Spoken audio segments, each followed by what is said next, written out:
مجھے نہیں معلوم آپ میں سے کتنے لوگ جانتے ہوں گے کہ آج 6:30 بجے سے پلوامہ ڈسٹرکٹ میں دفعہ 144 لگایا گیا ہے، جو انپریسیڈنٹڈ ہے۔ ایسا کبھی ہوا نہیں ہے کہ جہاں الیکشن ہونے والا ہو وہاں دفعہ 144 لگایا جائے، اور تب تک لگایا جائے جب تک الیکشن کا پروسیس ختم نہیں ہوتا ہے۔ اتنا ہی نہیں بلکہ کئی دنوں سے ہمارے جو پی ڈی پی کے جو ورکر ہیں، جو ایکٹیو ورکر ہیں، جو ابھی میٹنگز کا آرگنائز کرتے تھے، ان کو باضابطہ تھانوں میں بلا کے ڈیٹین کیا جا رہا ہے۔ یہ خالی پلوامہ تک ریسٹرکٹڈ نہیں ہے، جیسے آپ نے سنا ابھی کچھ دن پہلے سرن کوٹ میں سنائی ٹاپ میں اٹیک ہوا تھا، اس کے بعد وہاں ہمارے ورکر درجنوں نہیں 50 60 ورکر ہمارے بند کیے جا رہے ہیں، اور عجیب ماحول بنایا جا رہا ہے۔ مجھے سمجھ نہیں آتی کہ اگر انہوں نے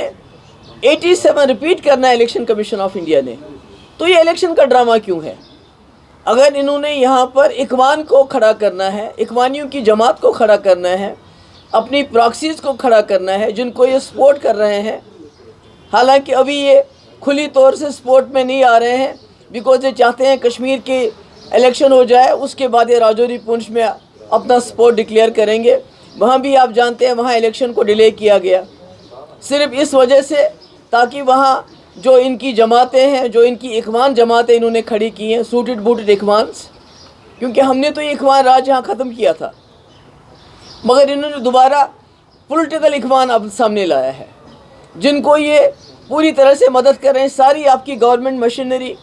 ہمارے پاس لوگ آتے ہیں چاہے وہ پولیس کے لوگ ہوں یا دوسرے لوگ ہوں، وہ کہتے ہیں ہمیں اوپر سے ڈائریکشن ہے،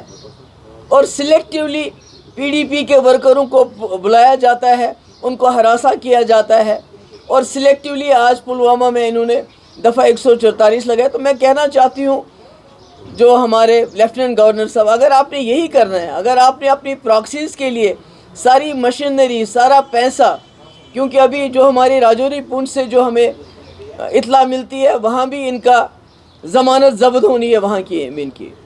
کشمیر میں بھی ان کی جو پارٹیز ہیں ان کی ضمانت ضبط ہونی ہے،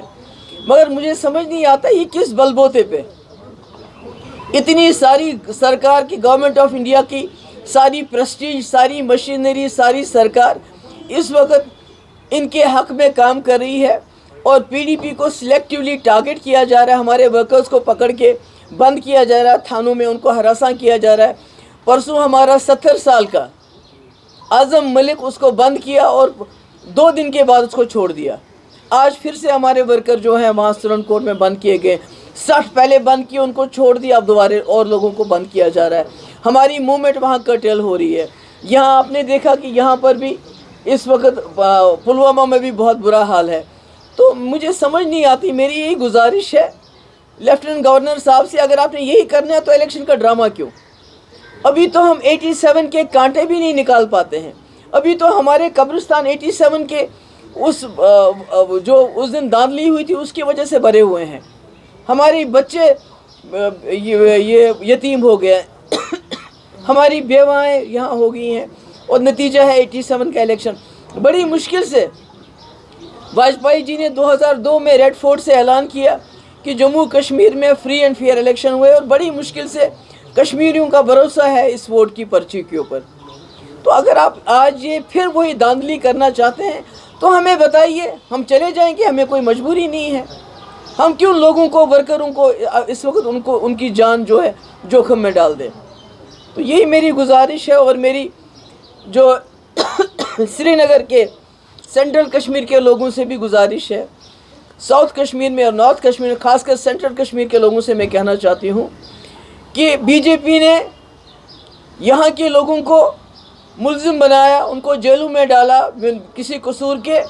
ہم نے اسی میں سے ایک ملزم کو آپ کا کینڈیڈیٹ بنایا ہے، وحید الرحمان پرا، جس کو 3 سال جیل میں بند رکھا گیا۔ اب آپ کی ذمہ داری بنتی ہے نئی دلی کو یہ میسیج دینا کہ آپ نے ہمارے لڑکوں کو جیلوں میں ڈال دیا، مگر ہم ان کو وکیل بنا کے پارلیمنٹ میں بھیج دیں گے۔ That's all I have to say. If you have any questions, please ask.